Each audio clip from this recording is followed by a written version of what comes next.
4 ኪሎ የፈለፈላቸውን የሐሰተኛ ነቢያቶችን ሚስጥር ዛሬ እነግራለሁ። ይህ ሊባኖስ ሚዲያ ነው። ሰብስክራይብ ሸር አድርግ።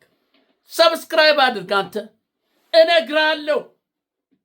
የሐሰተኛ ነቢያቶች 4 ኪሎ የተፈለፈሉት እነ ነቢይ ሱራፌል፣ ነቢይ ጩፋ፣ ነቢይ ዮናታን፣ ነቢይ እስራኤል ዳንታ ለመብታችሁ እንዳትነሱ።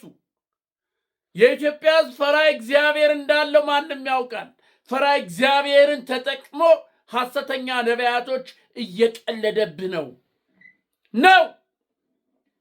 ስማኝ፣ ዛሬ እነግርሃለሁ። ዘመነ ካሴ ምንድን ነው ያለው? አራሽነን፣ ቀዳሽነን፣ ተኳሽነን፣ ነጋሽምነን። ዛሬ ቀዳሹኝ መጥቼልሃለሁ። ከእግዚአብሔር ቃል እነግርሃለሁ። ከእግዚአብሔር ቃል እየጠቀስ ስለ ሐሰተኛ ነቢያቶች መጨረሻና ውድቀት መነሻ እነግርሃለሁ። ነገስታቶች የሐሰት ነቢያቶችን እንዴት እንደሚያዘጋጁ እነግርሃለሁ። ከዛ በፊት ግን ይሄን ስማ። 4 ኪሎ የኃይለ ሥላሴ መቀመጫ፣ 4 ኪሎ የደርግ ቤተ መንግስት፣ 4 ኪሎ የኢህአዴግ ቤተ መንግስት። እግዚአብሔር አለኝ የምድሪቷን ታሪክ የምቀይረው አለኝ። አዲሱ ቤተ መንግስት አልቋል አይደለም? በቃ የ4 ኪሎ ዘንዶ ሞተ። ቤተ መንግስቱ ከ4 ኪሎ ይወጣል። ኢትዮጵያ ትፈወሳለች። ሰማረን። ኢትዮጵያ ትፈወሳለች። አዲሱ ቤተ መንግስት አንጦጦ ላይ የተሰራው ቤተ መንግስት ላይ ንጉሱ አብይ እዛ ሲነግስ ኢትዮጵያ ትፈወሳለች። ተመልከት። ይህንን ነብይ የተናገረውን ነብይ ነኝ ባይ የሐሰተኛ ነብይ የተናገረውን ልብ ብለህ ስማኝ። ከእግዚአብሔር ቃል እነግርሃለሁ። እስራኤሎች ሶርያና እስራኤል ሊዋጉ በተዘጋጁ ጊዜ ኢዮሳፍጥ የሚባል የይሁዳ ንጉሥ ወደ እስራኤል ንጉሥ ሄደ። ነገን ከኔ ጋር ነህ ወይ? ሶርያኖችን ልወጋ ልወጣ ነውና ከኔ ጋር ነህ ወይ አለው። ልብ ከልቤ ጋር ነው፣ ግን አለ ከዛ በፊት የምንጠይቀው ነብይ አለ ወይ? የእግዚአብሔር ነብይ አለ ወይ? እንውጣ ወይስ እንቅርበን የምንጠይቀው አለ ወይ አለው ኢዮሳፍጥ። የእስራኤል ንጉሥ ምን አለ? አለን አለ። ከ400 በላይ ነቢያቶች አሉ፣ እነሱ ይመጣሉ አለ። መጡ። በዙፋን ላይ ሁለቱ መንግስታት ተቀምጠው መጡ። እነዚህ 400 የበዓል ነቢያቶች የሚባሉ መጡ። ሐሰተኛ ነቢያቶች መጡ። የብረት ቀንድ እንዲህ አድርገው ሂድ፣ ሶርያን እንዳንድ ሰው ትመታለህ፣ ይከናወንልሃል፣ ትገላቸዋለህ፣ ታጠፋቸዋለህ፣ ድል ታደርጋለህ እያሉ እየተቀባበሉ ትንቢት ተናገሩለት። ኢዮሳፍጥ አልጣመውም። የሁሉ ነገር አንድ አይነት ሲሆን አልጣመውም። ሂደቱ አልተወጣለትም። ስለዚህ የእስራኤልን ንጉሥ ምን አለው? ኢዮሳፍጥ ሌላ የምንጠይቀው የእግዚአብሔር ነቢይ የለም ወይ ብሎ ሲጠይቀው አንድ አለ፣ ግን ለእኔ መልካም ነገር አይናገርም፣ ለእኔ መልካም ነገር አይናገርም እንጂ አንድ አለ አለ። ኢዮሳፍጥ ምን አለው? ግድ የለም ጥራው፣ ይምጣ ይንገረን አለው። ግድ የለም ይምጣ ይንገረን። ሚልክያስን ሊጠራው ሄደ። ሂድና ያንን ነብይ፣ ያንን ለእኔ መልካም የማይናገረውን ነብይ ጥራው ብሎ መልእክተኛ ላከ። መልእክተኛው ወደ ሚልክያስ ሄደ፣ እንዲህም አለው። ሚልክያስን ሊጠራ የሄደ መልእክተኛ እነሆ ነቢያት ሁሉ በአንድ አፍ ሆነው ለንጉሡ መልካምን ይናገራሉ፣ ቃልህም እንደ ቃላቸው እንዲሆን መልካም እንድትናገር እለምንሃለሁ አለው። ሚክያስም ሕያው እግዚአብሔርን እግዚአብሔር የሚናገረኝን እርሱን እናገራለሁ አለ። ሚክያስ ሕያው እግዚአብሔርን የተናገረኝን እናገራለሁ አለ። ከዛ ሄደና በንጉሱ በእነ ሚልክያስ ፊት በዮሳፍጥ ፊት እና በእስራኤል ንጉሥ ፊት ቀረበ። እስቲ ሚልክያስ ሆይ ሶርያ ያሉ ጋር ልሂድ ወይ ብሎ ጠየቀው። የእስራኤል ንጉሥ ሂድ ይከናወንልሃል ሂድ አለው። በለበጣ ሂድ ይከናወንልሃል አለው። ምን አለ የእስራኤል ንጉሥ? ሚልክያስ ሆይ እውነት ንገረኝ ብዬህ አልነበረምን አለው።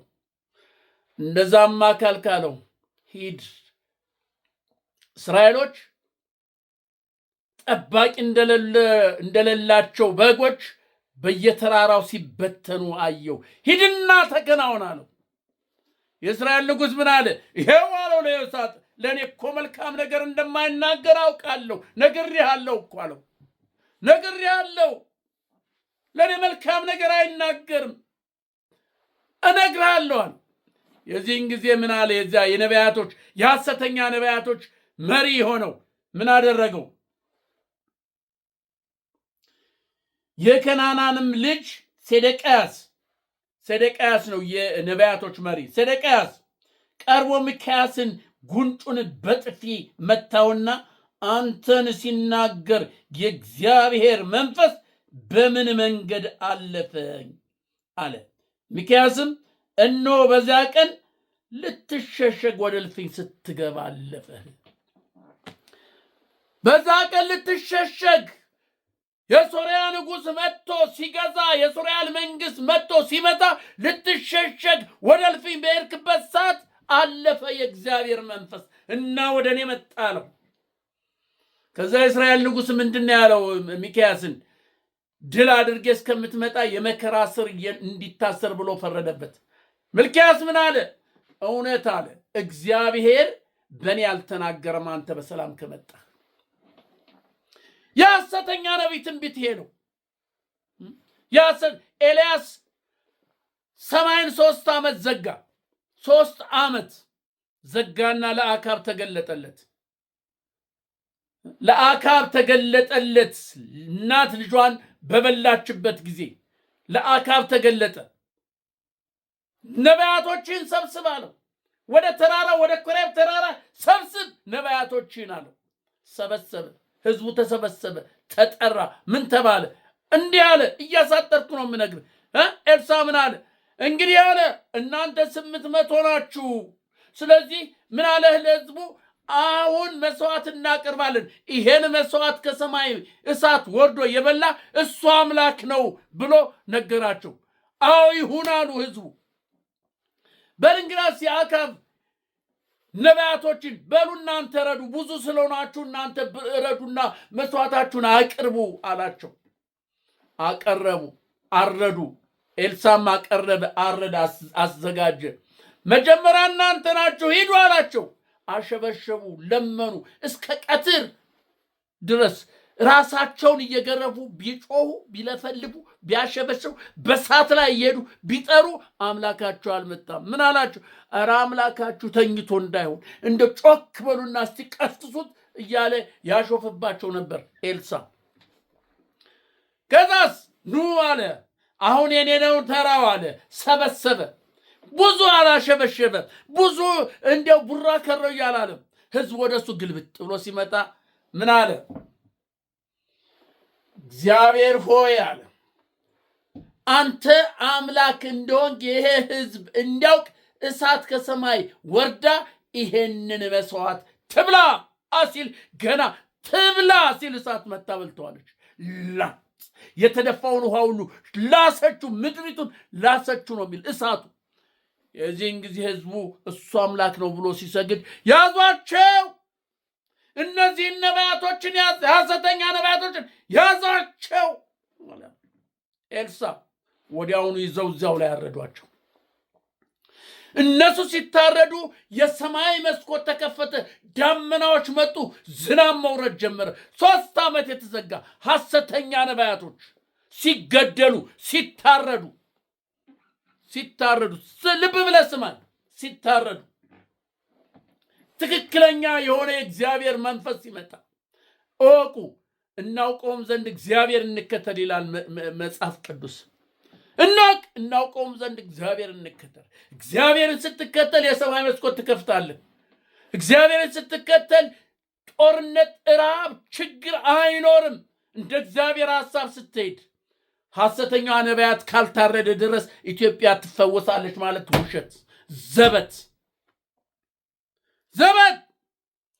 እነዚህ ሰዎች፣ እነዚህ ሐሰተኛ ነቢያቶች ሲተነብይ የነበረውን ሰምታል። በሰሜኑ በጎጃም በጎንደር እያለ በሸዋ በወሎ እያለ ሲተነብይ የነበረውን ትንቢት፣ እርስ በርስ የሚያጋድል የሚያባላ ትንቢት ሲተነብይ ሰምታል።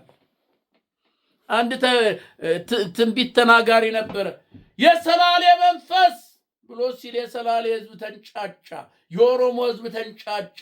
እንዴት ነው አለ። ወዲያውኑ ሊታሰር እስር ወጣበት፣ ይቅርታ ጠየቀ።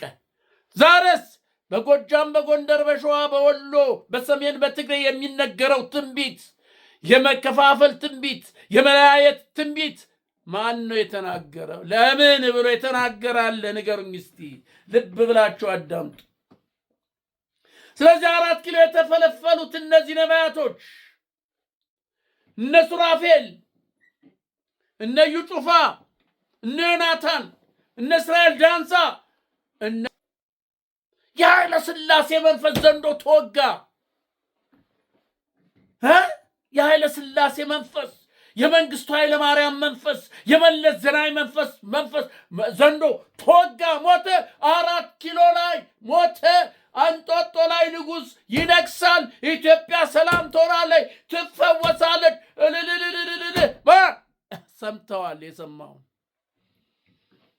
ይሄ ነው እንግዲህ፣ ይሄ ነው ነብይ ብለህ የምትከተለው። እውነት ነቢይ ከሆነማ ጦርነቱን ያስቁማ፣ በኢትዮጵያ ምድር ሞት ግድያን ያስቁማ፣ የህዝቦችን መዘረፍ ያስቁማ። እውነተኛ ነቢይ ከሆነ ኤልያስን እኮ ሊይዙት የሄዱት ወታደሮች 50 እየሆኑ 150ዎችን በአንዴ ነው እሳት የበላቸው። አንተ እኔ እግዚአብሔር ነቢይ ከሆንክ እሳት ከሰማይ ወርዳ ትብላችሁ። ላጥ 50ዎቹ ሲቀሩ አለ ጌታዬ ብለው ሰገዱለት። የዛን ጊዜ ምህረት መጣላቸው። እዩን አታስታውስም? የበዓል ነቢያቶች እንዴት አድርጎ እንደጨረሰ። አካብ በጥቂቱ ነው ያመለከው የበዓል ነቢያቶች። እኔ ግን በጥፎ አመልከዋለሁ፣ ሰብስቡልኝ አለ። ኤልዛቤትን ከፎቅ ላይ ወርሮ ከገደለ በኋላ ሰብስቡልኝ፣ ሐሰተኛ እነዚህ ነቢያቶችን ሰብስቡ፣ የኤልዛቤትን ነቢያት ሰብስቡልኝ አለ። እኔ በጥፍ አመልከዋለሁ። ሰበሰብ፣ አንድም እንዳይቀር በአዋጅ መጡ። ተክህኖ ልብስ ሰጣቸው፣ ፍሬ የሚያርዱት መስዋዕት ሰጣቸው። ዙሪያውን ግን ሰራዊት አሰልፎ ነበር። ምን አላቸው? ከእነዚህ ውስጥ አንድ ቢያመልጥ ደሙ በአንተ ላይ ነው ብሎ አዘዛቸው። ልክ መስዋዕት አሳርገው እንደቀረቡ ግቡ አላቸው። በሙሉ ጨረሷቸው። ከእስራኤል ምድር ሐሰተኛ ነገር ጸዳ። እስራኤል ሰላም ሆነች። እስራኤል ሰላም።